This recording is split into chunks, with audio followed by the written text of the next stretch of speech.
Yeah, guys, welcome to this week's pod. We'll start off with West Ham because that's the controversial game of the weekend, it seems.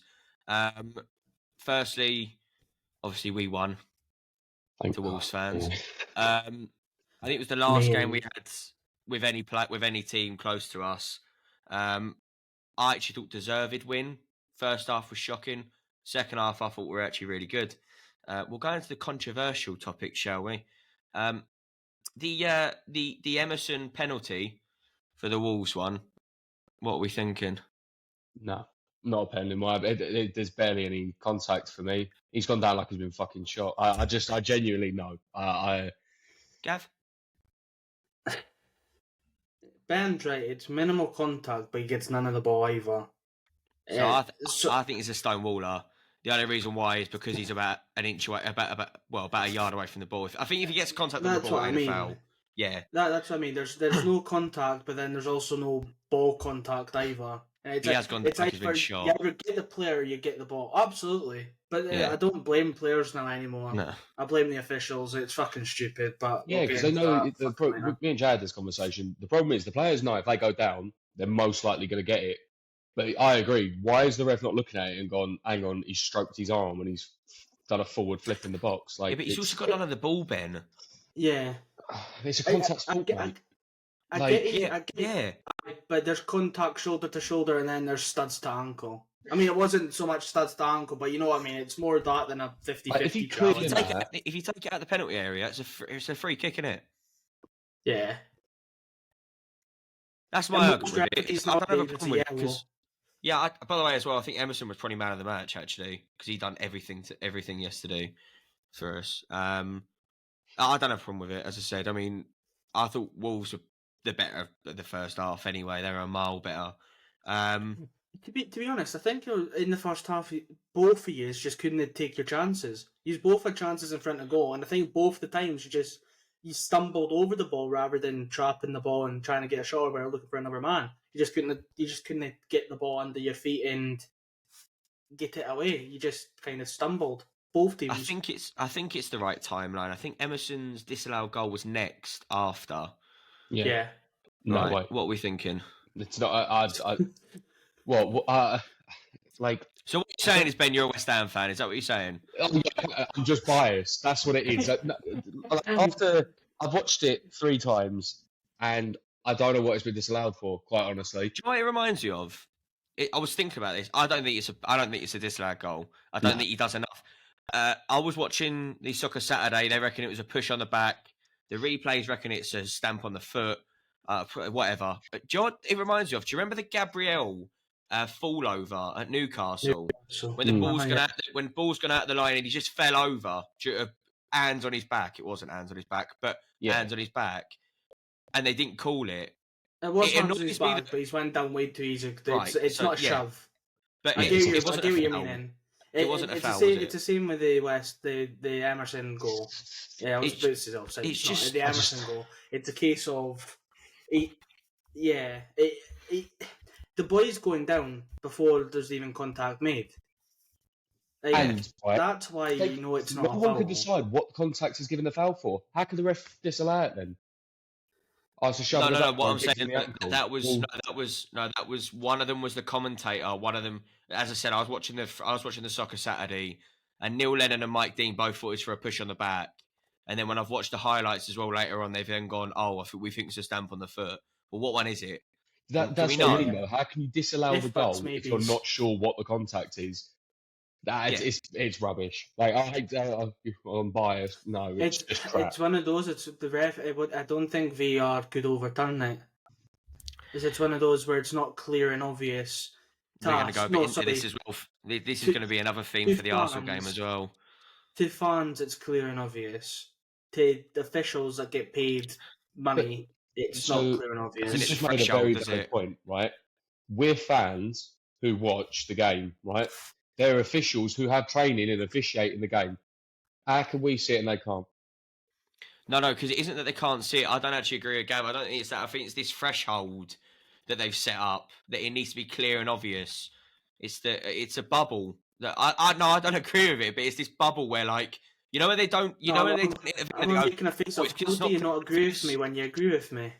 No. Because I agree with you personally, but what I mean is, I personally think fans can see it, and referees can see it, but I just think they go, no, there's like this threshold, this invisible line that we need to cross, and it needs to hit a Well, certain amount of quotas, and it just doesn't. referees either go, they're fully correct, and that's it. That's what they're going with, or they dilly dally with it. There's no consistency. It'll be one way. Like the who was it who done the Liverpool fucking Man United game referee in the day? VAR Last didn't week call they that. never VAR booked didn't call that anybody, and then this Emerson. one they booked everybody. Yeah, VAR didn't call this Emerson one, by the way. That was a referee and liner made that decision. That's what I'm saying. Yeah. That's why That's VAR never got involved, because it's not a clear and obvious error on the pitch. That's what I'm saying, though. I'd love to know this. I think we've been saying this all season. I'd love to know this. At what point does it go, no, that is clear and obvious, actually? Because I thought the wrong decision would be clear and obvious, but I don't. I don't know at this point. I think the VAR guy sits there with tarot cards and he just picks them up. It's one of those where there's contact, there's not enough contact to send them down, but because there's contact, you can't overrule what the referees. Sure, so like you as well. Said. Do you not just want some, instead of this like, oh, we can't get involved, it's not clear and obvious, we're not doing it? I'd prefer them to actually just deliberate. So, like, if the head of the VAR that day goes, oh, I don't know, that is a foul, by the way, and then ref goes, oh, well, why not? And he goes, well, I've looked at a couple of the angles, and I think this. And then you go, oh, right, well, can I have a look at it on the screen then? Rather than the VAR sends the referee to the screen. It's like, I want the right decision. I don't want the quick wrong decision. Yeah, but then one week you're going to have one referee that says it is a foul, and then next week you're going to get one that says it isn't a foul, and then there's not going to be any consistency with that. Like, there is a consistency. At that point, then you've got two referees making an agreement that their decision is a decision. At the moment, you either have the referees making the decision, and VAR aren't getting involved because of a VAR stupid fucking rule, or you've got VAR overturning it, send them to the screen for stuff that ain't a foul. No. And then they get turned over anyway. It's going to be the same. I don't think it'll change. I think it's going to be the exact same. You're going to have 1 week, one says it is a foul, one that isn't. And the referee is going to say it's not a foul, then VAR is going to look and go, it is a foul, you need to go look at it. And I think the statistic is like 96% of the fucking time they go and check them on it gets overturned. We've been saying this since the start of the season, though, mate. I don't think we've seen one referee give us any consistency so far. I think the officiating this year has been awful. Big up to Antonio, by the way. Unreal, by the way, when he came on. So good. The next one is the Kilman handball. All right, I don't think there's even a discussion there, is there? Just like he's trying to palm it off. He's just gone like that. Fuck off. There's no way. It's a handball. He's fucking waving in a plane. You know what I mean? Yeah, it was mental. He's fucking getting one to land. Do you know what I find the telltale sign is? See, when he called it as a pen, Kilman didn't even look at him. He just went and walked back into thingy. Yeah. He knew, but why do it in the first place? Yeah, I don't know. There's another one today that's been like that. In the old firm derby. I don't really watch the old firm. I don't know. That is a pen. What, the Goldson one? Yeah, absolutely. To his elbow. That's what I mean. Yeah, he done that, didn't he? And elbowed the ball away. Mug. And the final. Oh, by the way, what's a goal from James Ward-Prowse as well? I don't think he meant it. The corner. No, he didn't mean it. It doesn't matter. It was lovely. It was absolutely the wind. Oh. And Gav's not convinced? I'm good. No, I'm pretty sure we sat here before we started the podcast ages ago when it was Saka done the same thing to Chelsea, and I'm pretty sure it was a cross, it doesn't count. No, it's completely unintended. That's what I said. I think it's the wind. But Saka's one, it was definitely a cross. He wasn't looking for the goal, but everyone decided to jump on his fucking. Oh, it's shit. He didn't mean it. Can you play the Arsenal victim when we got onto Arsenal? Is that okay? Didn't need to. We actually won this weekend, and we should have won. You know what I mean? So did we.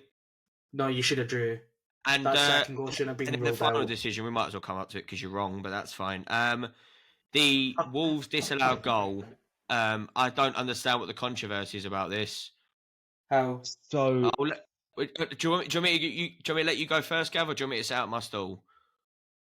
I mean, you can do whatever you fucking want. It should have been a goal. So there's a clear rule that if you are in the line of sight of the goalkeeper, it's an offside, right? If you're in offside position, you're in 2 seconds and you're in the clear light of goalkeeper, it's offside. You've got to start doing this because otherwise players are just going to keep on crowding out the goalkeeper and there's going to be no consequence for it. But Ben White's a done that perfect with example. You're Ward-Prowse, scoring a lot of Sam. set pieces at the moment where the But goalkeeper's getting... But Ward-Prowse's goal, Antonio stood on Sa. I don't get your thing here. But not But sheer it was a line. corner. It was from the corner. But you're on about Ben White. Ben White is a corner. No. Right. What I'm saying is, if you look at where the Wolves player is, he's actively backed into Fabianski closer as soon as Kilman's took the header on. I don't get this argument that Fabianski never would have got to it. Why does it matter? There's a rule there anyway. No, but he couldn't see it anyway. Doesn't matter. No, but 2 seconds though. Then your goal for what's it called? Ward-Prowse shouldn't have counted then. Why? Because Antonio stood in front of him. So can see the ball. So can see the ball. Yeah, he sees the ball the whole way there because when you watch the slow motion, he stares at the ball as he's expecting it to go to a player, and that's when it's any point. By the way, Fabianski could have moved as well. This isn't always up to the player. Yeah, but Fabianski could have moved, and he didn't, and he was never getting his way. But 2 seconds, Fabianski didn't move right, and the player moved right. He just stood there and waited for it. Yeah, so did the player actively get in the way of Fabianski? Yes. He didn't actively, he was in the way of him. Fabianski could have actively moved out the way of it. Which, if he moved out the way of it, he could have saved it. But he didn't. He didn't even attempt to. He moved in the way of it. He moved in the way of Fabianski when Kilman went up. I don't understand what the controversy is about it. He didn't move in the way of him. But, go and watch it again. Please go and watch it again. He didn't move in front of him. He was already stood in front of him. Social media, these Wolves fans crying. It does my fucking make me laugh. Well, it's a rule though, so I don't. No, why it should have counted? Because if you go and listen to Gary O'Neill's his interview afterwards, he went into the referee room, and the referee couldn't give him an honest reason why it was disallowed. And he's not seen it. He's not seen it. What are you on about then? Because the VAR gave it. The referee didn't give it. But VAR tells him that it shouldn't count. Yeah, but he's not seen the shots, mate. You're not going to give it. You're not going to give a full breakdown of told nothing. He's been told nothing. You're not going to give a full breakdown of something you've not seen with your own eyes, are you? Right. But, okay, he hasn't been told anything. But he's in front of the people. He hasn't been told anything. It wasn't, the referee didn't turn on and say, VR told me this. Mate, he's there. Get your thing then. Yeah, but 2 seconds. Sorry. What Gary O'Neill also says that apparently David Moyes said it was bullshit as well. I don't think David Moyes ever came out and actually said that. So we're just taking everything Gary O'Neill says for gospel. I like him. But by the way, I'll actually go a step further. I think the rule's bullshit because we got stung with it last season. I think twice because of Souček. But yeah, if it's a rule, it's a rule. It is a rule. We've had it against us twice. So tough. Deal with it. Like I don't understand what the fucking problem is. You're actively going out your way to stand in front of the keeper. If you allow a goal for one, you allow the goal for the other. I get what you're on about, but you're on about a player standing in front of the goalkeeper. Yep. Antonio done the exact same. I know the in front of a goalkeeper at a free kick. I'm not a fucking invalid. I'm not an invalid. I know the rule, but if you're going to allow one for one, you have to allow one for the other. What you're saying makes no sense. Fabianski could have moved. Right, that's corner. Fabianski should just see the ball in the players in. No, you're not getting. No, what I'm saying is you're on about a corner. You're on about a corner being disallowed because the goalkeeper can't see the ball. What are you on about? And your argument, or one of your arguments for it, was Ben White. And it's the exact same thing as what Antonio does. Because you've automatically took this as an actual thing. This is what I'm saying. This isn't what I'm saying. I'm saying... You mentioned Ben White, so I was bringing your thing up. Right, so if you listen to me, I'll tell you why. Every team in the Premier League right now... I said Ben White because you're most familiar with Ben White, funny enough, because you're an Arsenal fan. So what I'm saying is every player right now is sitting on the goalkeeper, right? And they never get penalised. And there are goals going in, week out, due to slight pushes. Or you saw it today, Forest Spurs. They're literally, every single corner, they're pushing up against the keeper to slightly get him out of position. Right? I don't think it's a foul, but at the end of the day, at some point, you're going to get it the other way where it's going to cause you a disadvantage. Because if you're in front of the keeper, mate, and you're blocking his line of sight, tough, it's a rule, deal with it. Yeah. So your thing is the goalkeeper shouldn't move? No, I've literally just said to you, I don't agree with the rule, right? I personally think he should stand. But also, I'm going to sit there and go, if we've been stung with it twice last year, I'm not going to start telling the refs that if they shouldn't call it. Because to be honest with you, if we're getting done with it, why can't they get done with it? It's selfish. It's a selfish reason. Fuck them. It goes back to referees being inconsistent. Again, I completely agree. yeah. But to be honest, mate, I think if you went through half of the pods we've done, I think you could find hours worth of us just turning around and going, I don't know what the I refs genuinely done. think everyone still Absolutely, feels sorry for but I Wolves because of don't- the decisions they've had this year. It's just It's- hilarious. It's not a couple. I get the thing. They've had more than anybody. The biggest one out of the season has been Liverpool and Spurs, where Diaz is ruled offside goal where it should have been. But the Wolves have had countless ones where there's not an argument for it not to be given, and it really should have been given. Not just against West Ham. No, I'm not saying you're digging out West Ham. All I'm saying is, have you not realised the inflamed response just because it's Wolves? And they're like, oh, another issue due to Wolves. Talksport were all over it yesterday, and it's like, let's just settle. I know they've been hard done to some weeks, but like everyone has to an extent. It goes some ways, it doesn't go other times. I agree to some extent, but Wolves have had the most clear-cut ones where they've had multiple mistakes, and you can clear and obvious see it. I think every team can have an argument for that. I mean, we had 3 balls weren't given against us. They weren't given for us. Sorry. Yeah, but I think Wolves have had more out of everybody that have been clear-cut that should have been given and weren't given. But what I'm saying is, if it's a rule, you can moan about the injustice all you want, but it's a rule. Like, I'm sorry, but.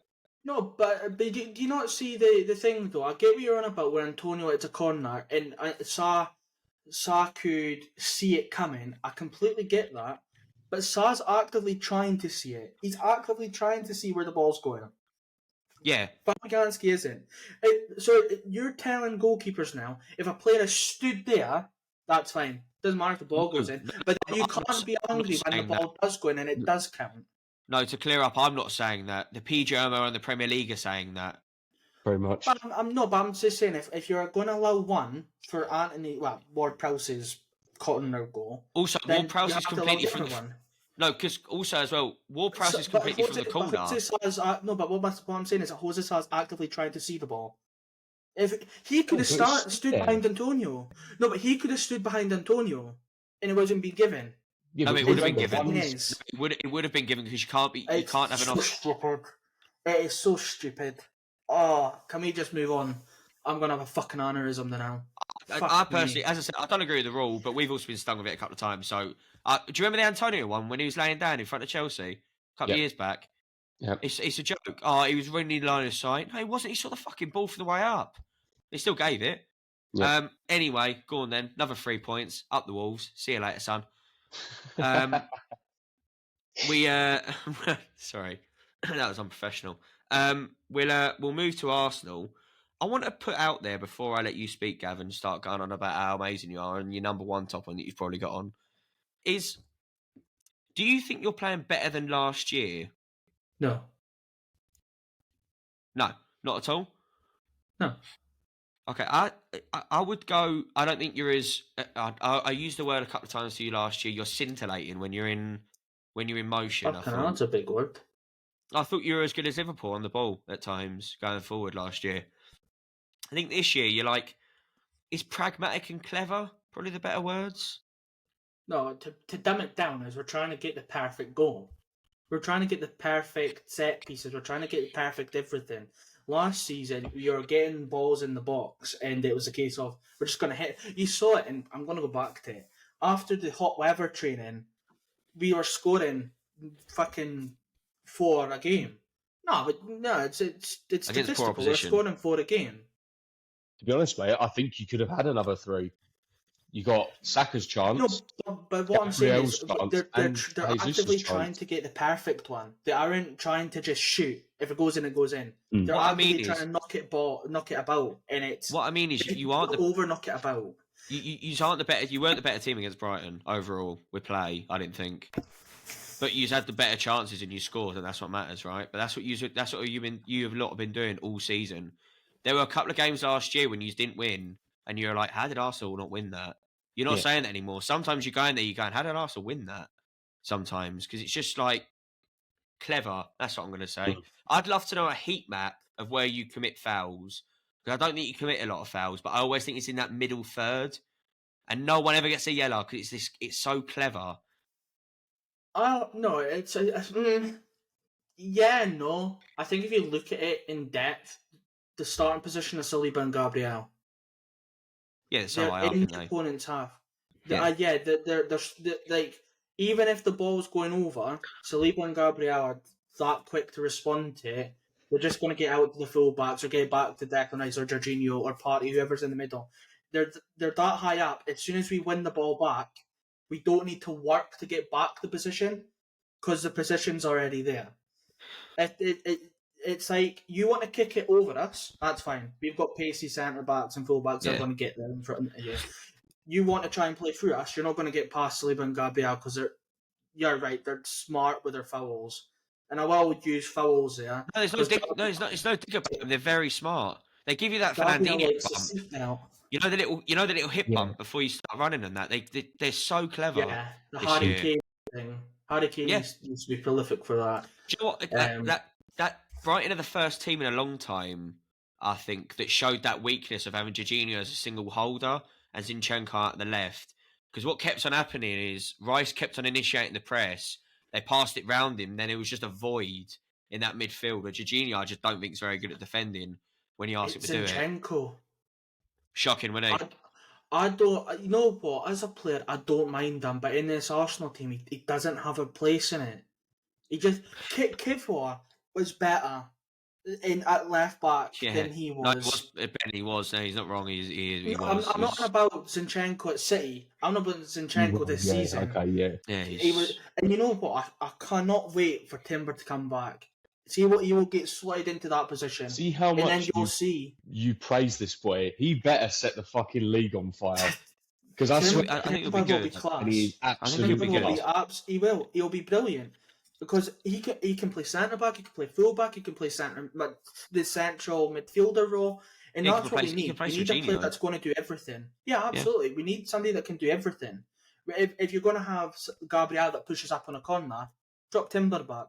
He's going to have the pace to outpace somebody. He's going to have the strength to outmuscle somebody, and he's going to have the brains to outthink somebody as well.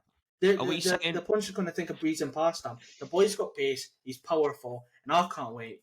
I just can't wait till he's back. Are we saying that Tarek Lamptey one's a penalty? Oh, fuck. Yeah, You're going to have to remind me now. I can't remember. I mean, he is, to be fair, he has garroted Jesus. Oh, Gabriel Jesus. You know what?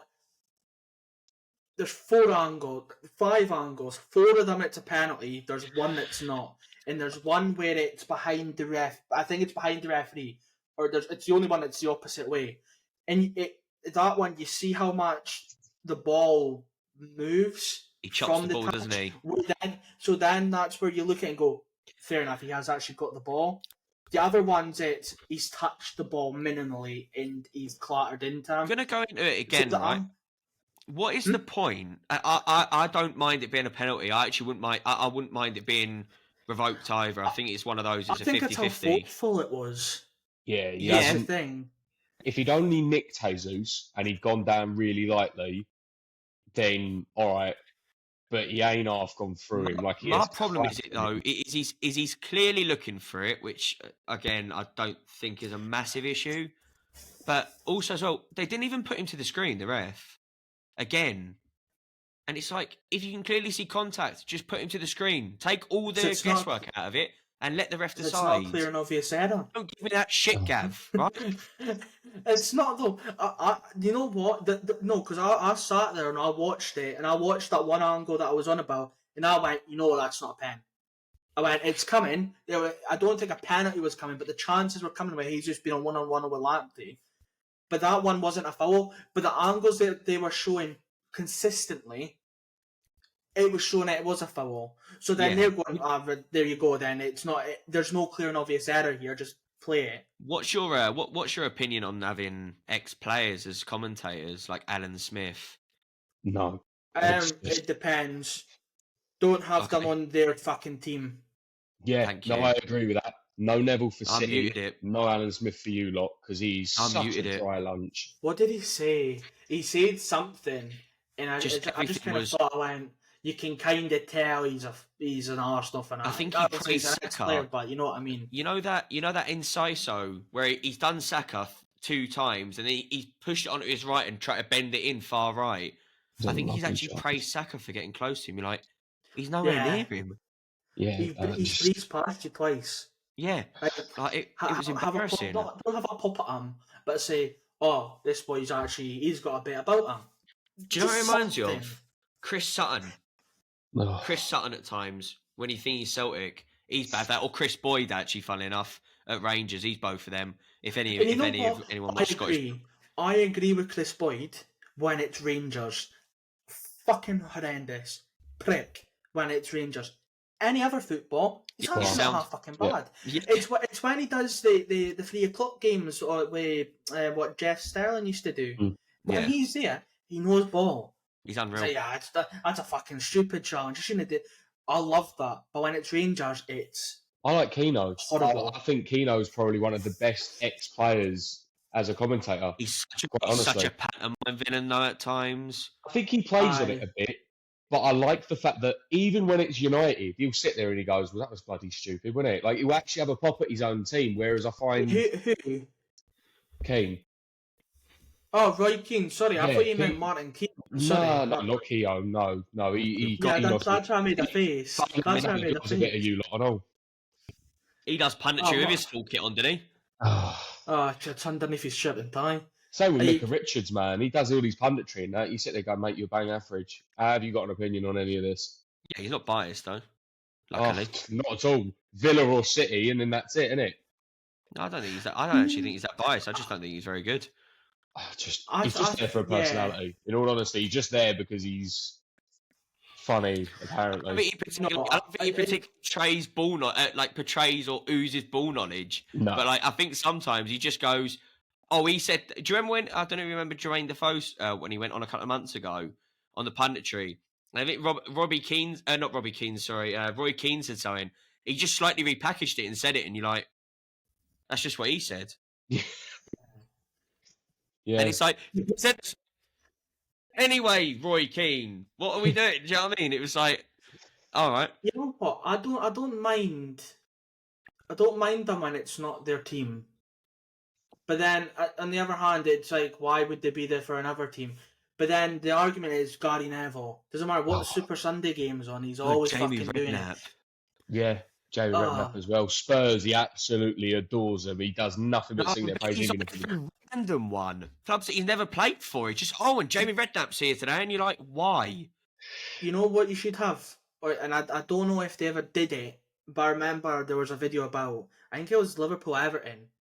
They had the fans commentating, but it wasn't like the commentating of over the game. It was commentating. They should have like a red button option where you can mute the class. They used to. And have the fans. You're too young to remember, Gav, but they used to.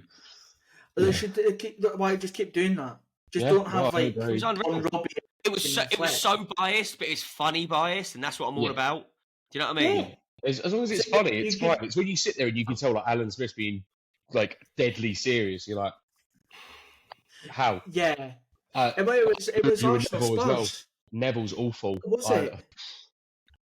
I think it was Saka and Udogie. And it was like Udogie kept getting the better Saka.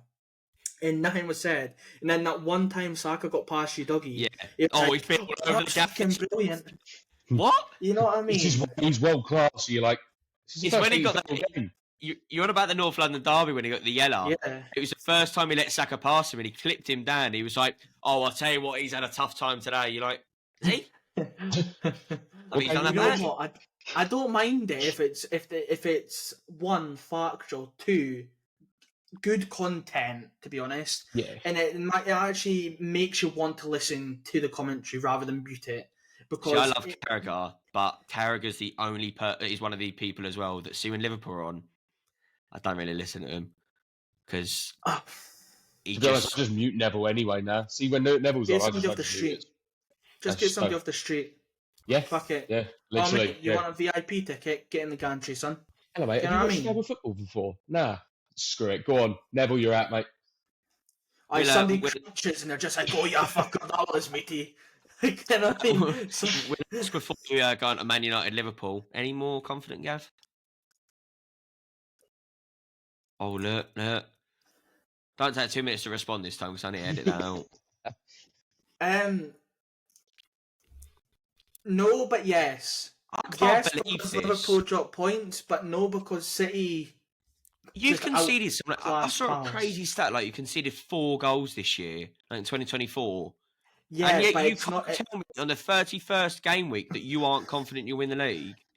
because it's not so much us winning the league; it's so much us losing it. Are you If scared that of makes Spurs? sense. Who? Are you Spurs? scared of Spurs away? No. What game are you scared of then? What one are you not putting on a win? Speak to me, come on. It'll be Villa. I think Villa is going to be a tough one for us. I thought Brighton was, and you saw we got the win, but we weren't comfortable in winning it. Nah, yeah. I think the three goals flatter you a bit, but I'm not saying that in a key way. But I think Liverpool will drop points at Goodison, and there's also another game, but I can't remember what it is that they'll drop points in. City, on the other hand, I don't see them dropping points. No, neither do I. To match what they do. I was going to say that out of this whole weekend's worth of action, have Arsenal benefited the most, or have City? City. Yeah, but their confidence is sky high. And you know what? They've adopted Grealish into this role where Grealish isn't taking people on one anymore. He's getting the ball and distributing it like that. He's so quick. Do you think you might look at it at the end of the season and regret that point at the Etihad? I'm just asking. I'm not trying to get you on the hook. Losing to use, and that's not a cunty thing to say. It's one of those games where yous weren't playing well going into it, and you still managed to fist us up and down the pitch. Yeah. I think last year it was yous in Southampton and Brighton and Liverpool. I think, going back to your question, do I think we're playing better football? I don't think we're playing better football. I think we're playing more smarter to get the wins. That's what I'm saying. Yeah, I completely agree. It's not. It doesn't look more as attractive as it did last season. Can I be honest with you? That's what worries me. This is because I feel they're trying to overwin. They're trying to overwin the game rather than overwin the result. Yeah, a lot's been made about your goal difference, and I don't think that'll matter come the end of the season. But I mean, maybe I'm wrong. And Saka, I think, summed it up brilliantly. Hot weather training, man. That's where it all came from. Right. 22 goals in the space, like fucking. Saka's called it after the Arsenal Brighton game. He went, "Mate, if we keep clean sheet, we've got a better chance winning." He's like, because literally the front three are going to score at some point, and they're not wrong. Because and the way I'd say it is, I don't want to be total like thingy about it. At times you remind me of a Mourinho team where you don't man for man press right high. You sit back in a low block and you go, right, come on then. We'll take you. 05 Mourinho. 05 Mourinho, United Mourinho. Prime Mourinho, as in like 13 goals conceded all season Mourinho. That sort of Mourinho. I've got a question, and I'm not going to have an input on this. Oh, go on. No, I'm not going to have an input on this because I'll get shouted at. Has Havertz changed your mind slightly? No. For what your opinion, what it was like at the beginning of the season. All right, well, Ben's wrong. From when he came in, the first 5 games to now. No. Has he changed your opinion of what he's doing and what he's been like? No, I don't think. His goal, it went in because he was an obstacle. He pretty much walked it into the net. And in honesty, right, that player, for me, I don't know what he does. I genuinely, for me, I like the way you play football.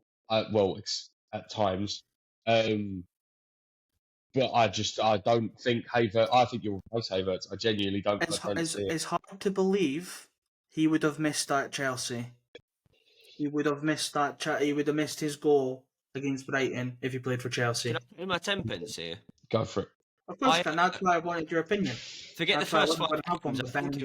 I think it was as of the first game week. I think I said that I'd put Havertz up front. The reason why is I didn't see him ever playing as an 8.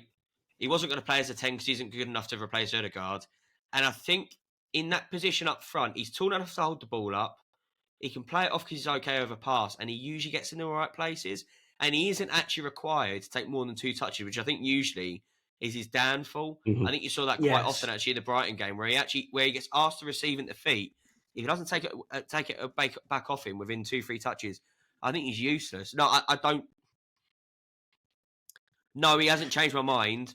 But what I would say is I praised Haaland regardless of 30-odd tap-ins last year, and I would still praise Havertz for the tap-ins that he's scoring, so you need to be there to score them. But I think you'll still get a striker next year because I don't think he's a long-term person in that position. I agree. I think we'll get another striker, which is a different whole story of who I would like. But I think Havertz, for when he came in, you saw the Chelsea side of him. I think now you're seeing roughly what it was like at Bayer Leverkusen.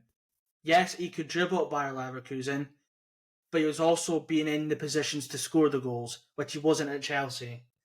And if you to believe what Arteta said, he brought him in because of his height and his aerial ability. Because if you look at last season, we were whipping balls in and it was flying over everybody who couldn't header a ball. Yeah, I don't even think you're like 5'2". I don't think you're playing the way you want to play. I'll be clear on that as well. The reason why I'm not changing Havertz is because I think if Jurgen Timber comes in, you'll go back to this inverted fullback. We're still doing that. I think you saw it with Zinchenko. Yeah, not to the same standard degree. In a different way right now. I get that. I don't think we've not played that way. I just don't think we have shown what we can do in that formation, in that type of position up the pitch. Zinchenko's still wandering into midfield, and he's trying to play tiki-taka football, which unfortunately you just can't fucking do. Timber, on the other hand, I think he's going to act more as a CDM. So what you're on about with Jorginho, Brighton kind of surfaced that he can't play a holder by himself. You move Timber into that position, he's going to shore that midfield up, and it's going to be the case of same with Gabriel and Saliba. You want to get past me, you're going to have to do something fucking wonderful to get past me, because it's not going to be something basic like punting it past me and running onto it. Yeah. It's not going to fucking happen. Jorginho, on the other hand, he over fucking thinks and tries to Panenka it and fucking shit. The outside of his foot. Yeah. Oh, fucking Travellas and shit. Oh, man. But no, not yet. Yeah. I mean, maybe. I don't know. But I don't even think I don't think right now he fits in your first team. I think next year he'll be a bench warmer, to be completely honest with you. I think it'll be interesting.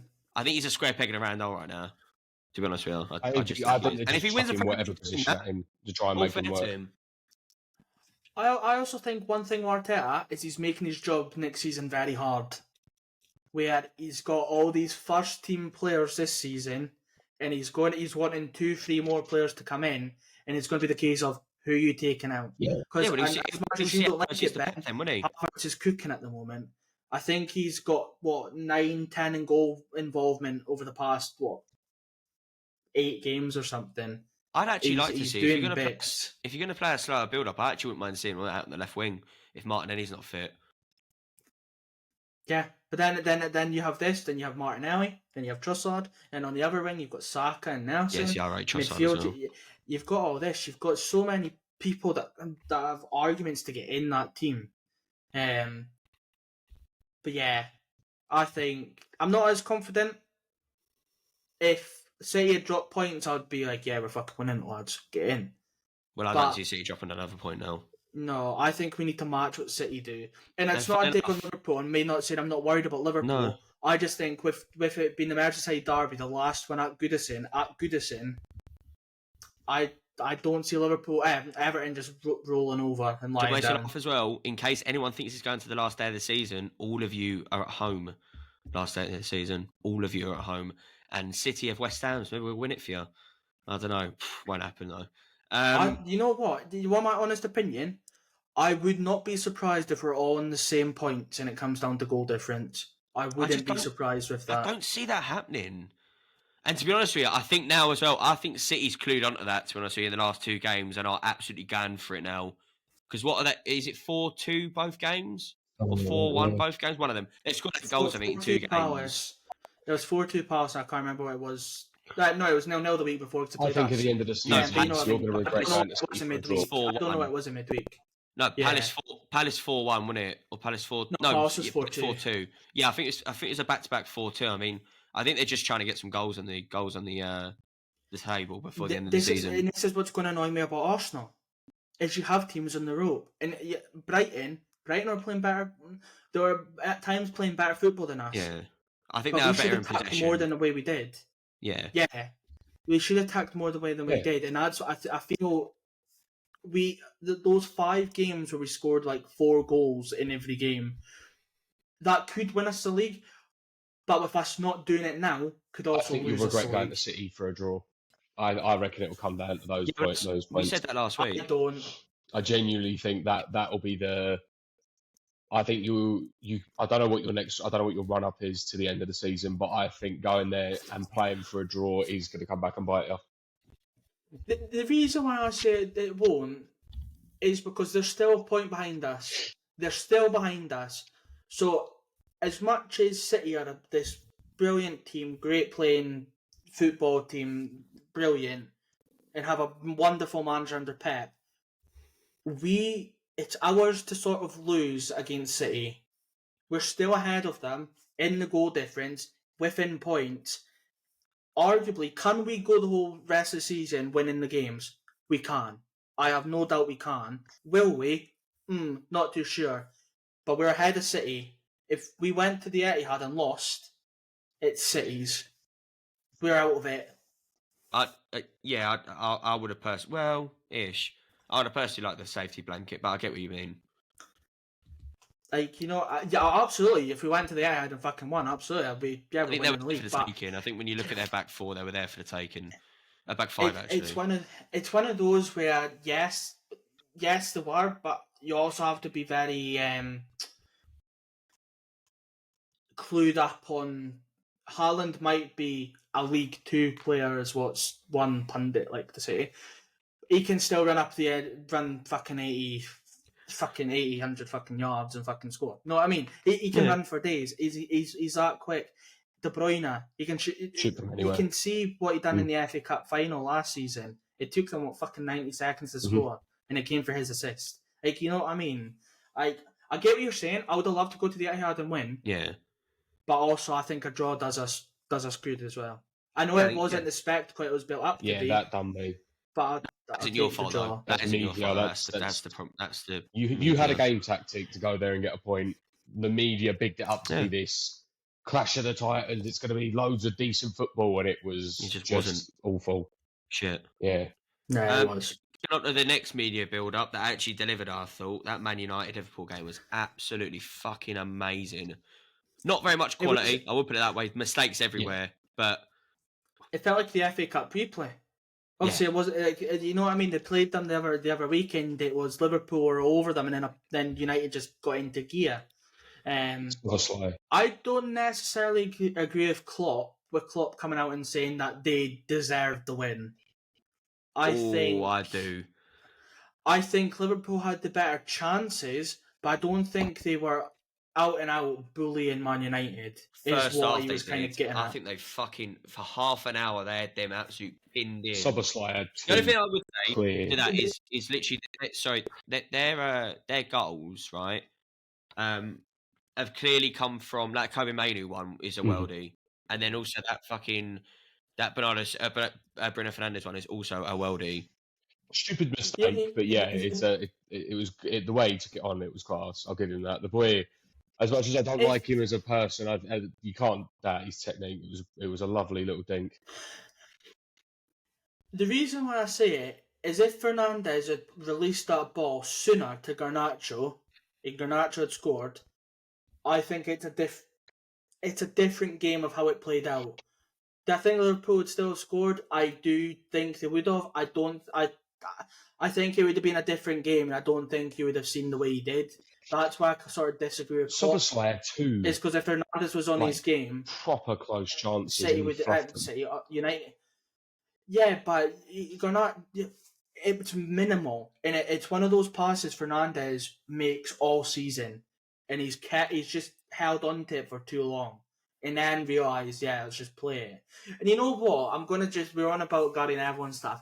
I love Gary Neville with this. He's on commentary and he's went, oh no.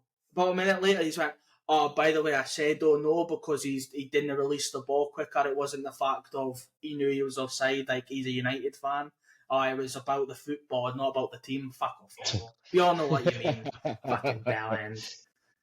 You know what I mean? Oh no. Oh, did I just say that? I better release a statement. Fuck off. I feel sorry for that Quincer. Really sorry for that Quincer, that youngster. I think he's played that blind ball thinking, oh, Van Dijk's close enough, he'll get to that. And he just underhit it by just nothing, really. Yeah. It just showed his inexperience. Yeah, pretty much. It's just a rookie mistake. Well, not rookie, but you know what I mean. It's a youngster mistake, isn't it? But then Crystal Palace, not Crystal Palace, who done it for, I think it was Ruben Diaz done it for City yesterday. And Mateta almost got it and scored, but Ortega done a wee nice wee crease done. Oh, yeah, saw that one. Absolute sauce. But you know what I mean? It seems like they feel overconfident playing at the back and playing out from the back. It's like, it doesn't matter where they are, we're going to do it. And then they make the pass and like, oh shit, and they scurry to try and... To be fair though, right, if Liverpool turn around, right, and ended up winning the league with this team, that's mad, isn't it? Yeah, yeah. I mean, I had them not even in the fucking Champions League spots. You know what I mean? I mean, what I mean is, though, if you look at that, just even that back five, you got three kids in there. All right, Kelleher's had a couple of cup games and that. Fair enough, but they are kids, out and out kids. Yeah, and they're doing really well. Harvey Elliott, they haven't really changed that much, to be honest. It just seems to be little mistakes here and there. Is the only thing. Darwin Núñez can't finish his dinner. Oh. I think Jamie Carragher was going to jump off the gantry and go strangle the cunt at one point. I don't blame him either because he's literally he's had a ball. He just squared. Do you remember when it came back over? He just squared it back in straight. He could have carried back. It was just. Oh, that annoys me. That really fucking annoys, and it's not even my team. But it's basic fucking football. And it pissed me off with United as well because Garnacho had one chance as well where he could have passed it. No, who is it? Bruno Fernandes is running alongside him. If you let Fernandes take that ball, he's taking two men out of the equation, cuts it back to Garnacho, and he's in 1-on-1. But Garnacho takes it and takes a shot. It's so naive and so greedy that they think they can take everybody on. You know what? You can't. I don't like Fernandes, but Fernandes is that much of a threat. You're taking two men out of the defence. Yeah. You're taking two men out of the position to mark him, and it's creating holes. But he doesn't see that. And the fucking Darwin Núñez, Darwizzy, or whatever the fuck it's called. You know what I mean? How does he not cut it back? He's been so good this year as well. I'm 19 stone and even I can fucking cut that ball back. 19 you know what I mean? Stone. What the fuck's going on? Where did he lose to 2 stone? Fucking watching Arsenal. He's sweating. Literally. It's because he's already ordered his Champions top off the gut of what's it called? The arm whatever it is. I need to slim it down there. With a tie signature. Absolutely not. If you see me with a Champions top, shoot me. Yeah, ain't happening. I actually got a step further. Yeah, no, ain't happening. We're not doing a pod that week if you end up lifting the title in the last game. We'll just be sitting here. I'll lock you out the account. I'll just lock you out the account. This is Gavin from View for the Gantry. And we won. Yeah, so we're done. See you later. We're leaving. There's not really much else to talk about with that game. I mean, it was just end to end. It was unreal. I want to bring up somebody that I don't think's been talked about enough. Go on. And you're on about Liverpool and their youngsters. That Man United centre back, he's got one fucking heck of a name. I'm not going to pronounce it. He was phenomenal today. For as young as he is, and I don't know if he's played as many times for United as like Conor Bradley or anything like that has for Liverpool. But he didn't look like a fish out. He didn't look like a fish out of water. No. He was making crunching tackles. He was barging people off the ball. He was making clearances. He was doing everything that you'd want your centre back to do. And he made one mistake. And who was it? I think it was Darwin Núñez. I think he's either let the ball bounce and not realise how quick Darwin Núñez is. And then he's got back and he slid and got the ball. And I think Redknapp or Neville picked up on it. He went, normally when a young player makes a mistake like that, they're normally scurrying to kind of correct it and make another one. He was that clued up. He was like, I'm not going to make another mistake.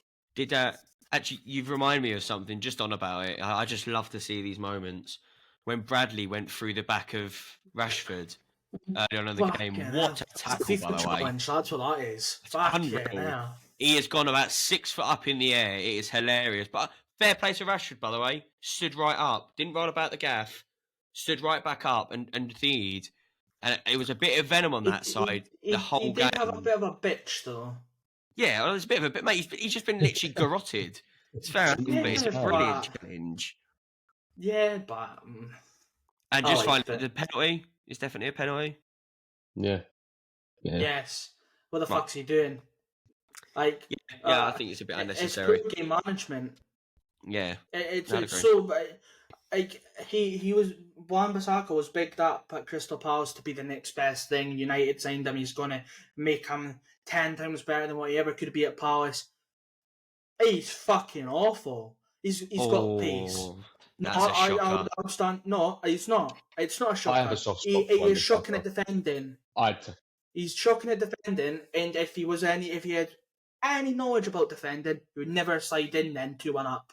No, I agree. It was a bit stupid, but I disagree. He's a left back, and he made Salah go quiet for most of the game. I don't think they had much joy down that side. Inside channel they did, but not down that actual side. Nah, I think you're being harsh, but you rate Kyriar. No, you know what? Wan-Bissaka and Kivwa, they're not even in the top 10 fucking left back, right backs in the league. They just aren't, and I can admit that. Wan-Bissaka, he isn't as good as what people think he is. He's a fucking bomb scare. He has, for every one game he has played well, there's 4 he's shit. I think that doesn't make a good fucking right back. If United, we take because Kufal's fucking useless at the minute. Sorry, Kufal, I love you. Sorry, Brad. There's a part of me that would rather take Kufal than fucking Wan-Bissaka. And at Kufal's better, but I don't think at the moment, present day, he just seems to like to go through everyone. The last 2 things I want to bring up really. I don't know if you would have seen it. After the 3 o'clock kickoff, I'm going into this because obviously Arsenal are looking at Tony. You see Tony have an absolute fucking argument with his teammate on the pitch in the middle of the game. Collins. And it's like, what are you doing? At least it wasn't fucking Kieran Dyer. Kieran Dyer where they had pretty much a nigh-on fist fight in the middle of the pitch for Newcastle. You know what? No. I'm going to say this as an Arsenal fan. I don't want him. I wouldn't, because I think he's actually stinking, mate. I think his attitude. I think he thinks he's entitled, and I don't think we can have a player like that. Because you had Aubameyang who thought he was entitled to do whatever the fuck he wanted, and Arteta kind of stamped that out and went, "Mate, you've got 3 fucking strikes. You've hit all 3 of them. Fuck off you go." I'd agree. Say again, I think Ivan Toney, English Premier League proven, fantastic. He can hit the ground running. Victor Gyökeres, on the other hand, he wants to play ball. No, he cannot. He wants to play ball, and in my opinion, he's in the top 3 strikers in the world at the moment. Do you know what makes me laugh? Do you know I brought him up to you when he was playing at Coventry in the playoffs, and I went, "This boy's well decent." And then everyone in the Premier League went, "Oh, we'll have a look at him." And then Coventry went, 30 million. Nah, it's all right. And then you're gonna go get him now for what, 80? Yeah.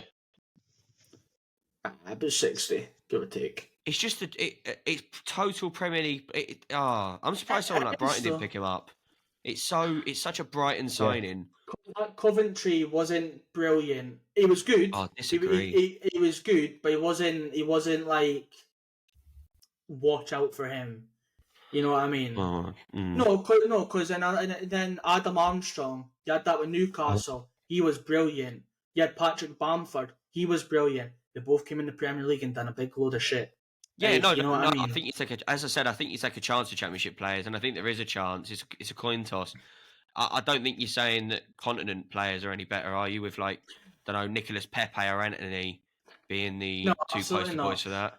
But what I mean is, if you've got a player in the Championship, let him go somewhere else. And if he does it somewhere else, take the fucking chance. Do you on him. think Not Gyökeres this one season in the Premier League would score more goals than, say, Højlund?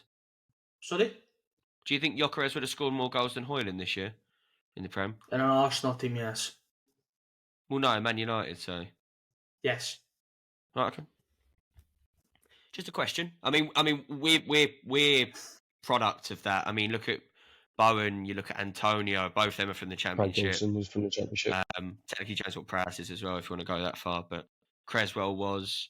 So, and technically Fabianski as well, though he's never a Do we Championship. mention Flynn Downs, or do we just kind of brush him I off want to him the back side? probably, but he's probably not worth mentioning until he comes back, and then Moyes tells him to fuck off in the summer anyway.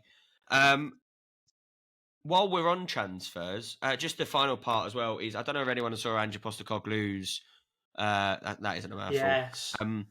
Pre-match interview. He was asked whether Champions League matters and to attract more players, and he basically turned around and went, if they ain't interested in joining Spurs with or without Champions League, they can pretty much fuck off. He didn't say it in that word of terms. I'm gonna agree with him completely. I think you need to want to join the club, don't you? I don't think. I get that players are going to want to join a club. Oh, I could win this, I could win that. I completely agree with that. But you got to have someone like I think if you join a club for a stepping stone, and there's not the passion behind it, I think a lot of the times they just end up flopping. And I kind of agree. I kind of agree with that. Then if he came out and said that yeah, if you're not looking to actively do something and play for my club, no, I back that. Do one. I'll be the same as if someone came to us. I don't actually. Well, look at Joe Hart. When Joe Hart played for us, he didn't actually want to play for us, and he was awful. But he had this entitlement. The player in front and show probably for West Ham. Fun enough, it's with Arsenal as well. Is we were in for Lacazette before Arsenal were in for Lacazette, and then he chose Arsenal over us because they had Champions League. Yeah. I think. For me, I've said it before. I want a player with the right attitude. I want to play for the badge.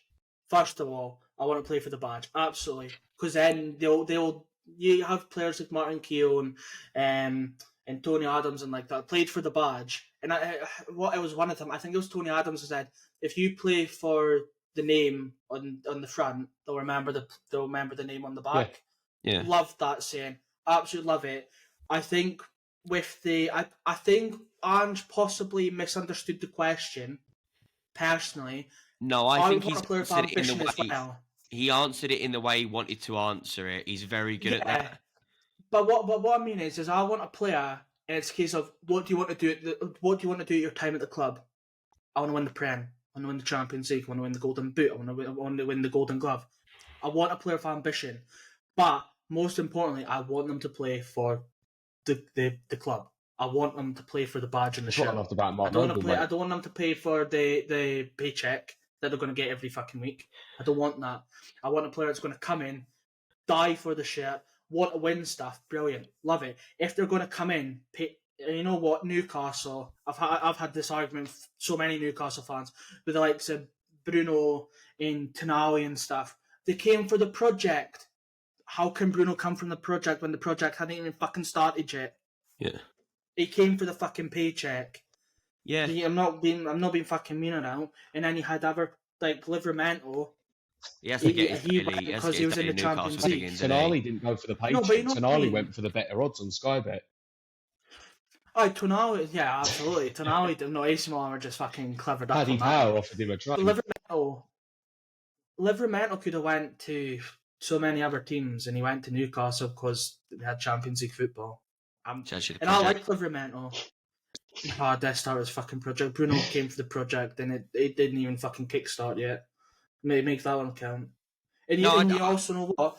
Newcastle offered more money than Arsenal did, and he went to where the money went. Just saying. What I was going to say was he made an example in the pre-match conference, saying if you look at players like Van der Ven, he's not exactly done bad, has he? And he came to play for Spurs and me. He didn't come to play for the Champions League. He went, at the end of the day, I want people that want to come in and progress their career and play under my management, my tutelage. he doesn't really care if he wants people to play in the Champions League. Also, as well, Champions League is guaranteed. I would think it probably is about now because Man United have so far off and so are we. But at the end of the day, it's one of those, isn't it? But he has two opposite not arguments, but he has two polar opposite players like that. You have Mickey van de Ven that came and he wanted to play for the club. You also had Richarlison that he came possibly for the money and hasn't done what he was doing at Everton. I think he came out to I think he came to leave a sinking ship in Everton. I wouldn't say that's wrong. No, I'd say the exact same with Brendan Johnson actually. No, I'm not. I'm not saying that he left because it was a sinking ship. I think he left due to the money wise. That's me saying that. That's me saying that. I think I think he left because it was a sinking ship, and a worst Spurs season still finishes above Everton. Yeah. But what I mean is, Mickey van de Ven came to play for the shirt, and he's done bits. He's been one of the best centre backs in the league this season. You have Richarlison that's came and he hasn't even hit the heights of what he was doing at Everton. Yeah. Okay. Yeah. I know. I'd agree with that. I'm just saying. Yeah. No. I agree with that. But I didn't particularly rate. The last time I rated Richarlison properly was Watford. Wasn't really even at Everton. I don't see what he particularly done at Everton. I thought he had moments, but I mean that's what I guess gets you signed now, isn't it? Moments. You always have players like that, and the big one, Romelu Lukaku. He was brilliant at fucking Everton. He went to Chelsea, wasn't as brilliant. Then went to United and Inter and all that. And I think he's at Roma now. And he isn't fucking Nicolas Pepe leaving in a blaze of glory. You see Nicolas Pepe? Yeah. You know what? Yeah, absolutely. Anthony, he went for the money and he's been awful. Oh, by the way, I've called him the game changer for the last 2 weeks, jokingly. And then I said, I bet he gets a fucking goal today. And he should have got one. But we leave that. He has absolutely dragged the ball so badly. I think it was an R actually from Neville in the commentary, basically just going, not him again. Do you know what I mean? Kind of just, yeah.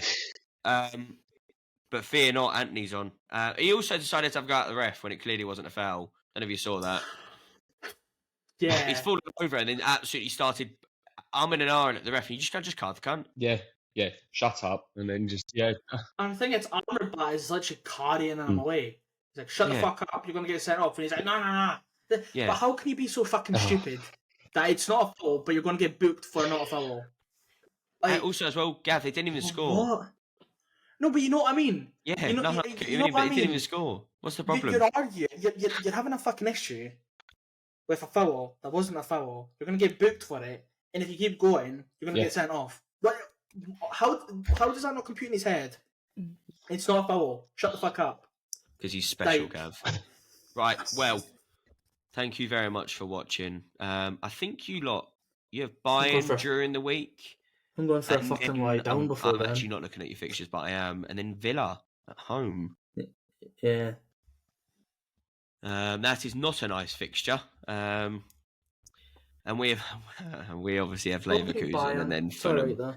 I'm not really looking forward to either of those. Back-to-back results, I think, probably about 4-0 each of them, because we didn't particularly do well against Fulham in December either. I was at Spurs on Tuesday with that state-of-the-art stadium, and I got fucking pissing wet. But there we are.